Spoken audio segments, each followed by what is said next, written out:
साथियों, 2014 के बाद से जब से देश ने न्यू इंडिया या नए भारत की दिशा में कदम आगे बढ़ाया है, तब हमारे प्रधानमंत्री जी ने बार बार स्किल इंडिया, स्टार्टअप इंडिया और मेक इन इंडिया की बात की है, क्योंकि उन्होंने समझा कि अगर भारत को आत्मनिर्भर बनाना है, भारत को सेल्फ रिलायंट बनाना है, तो सबसे पहले नौजवानों को स्किल्ड बनाना होगा। और हमने सरकार में आने के साथ ही स्किल डेवलपमेंट को बढ़ावा देने के लिए एक डेडिकेटेड मिनिस्ट्री की भी स्थापना की।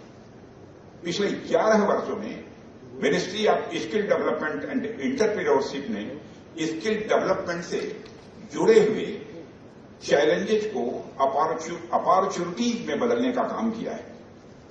Prime minister skill development scheme के तहत 1.63 करोड़ कैंडिडेट्स को स्किल इन्हांसमेंट ट्रेनिंग दी जा चुकी है।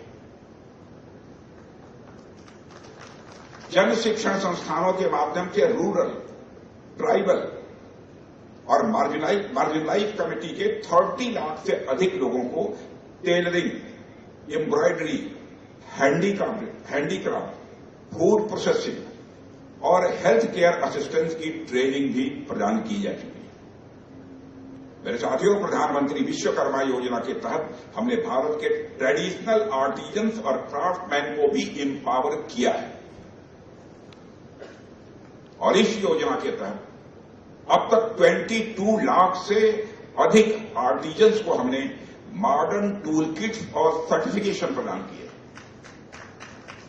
माने स्किल डेवलपमेंट को हमारी सेंट्रल गवर्नमेंट और हमारे यहां डायनेमिक चीफ मिनिस्टर देवेंद्र जी फडणवीस किस तरीके से आगे बढ़ा रहे हैं, आप इसकी कल्पना कर सकते हैं। ऐसे अनेक प्रयास हमारी सरकारों ने किए हैं जिससे देश में स्किल को लेकर एक पॉजिटिव इन्वायरमेंट बना हुआ है। साथियों, हमारे यहां स्किल का इतना इंपॉर्टेंस है कि भगवान विश्वकर्मा को हम स्किल के देवता के रूप में पूजते हैं।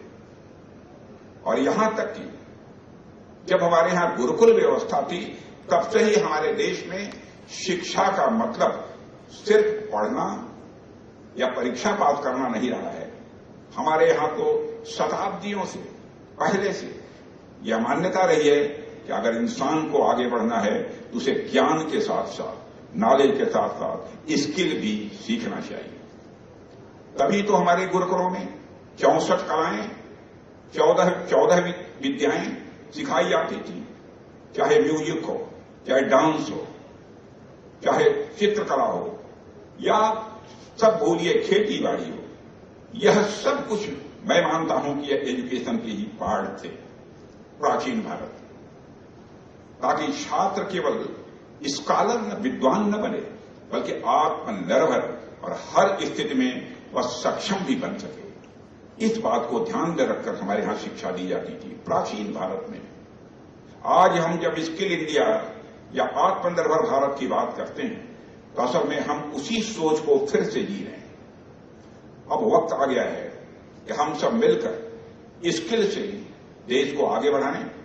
और मुझे यह देखकर सचमुच बहुत अच्छा लग रहा है कि symbiosis skills and professional university इसी दिशा में तेजी से काम कर रही है।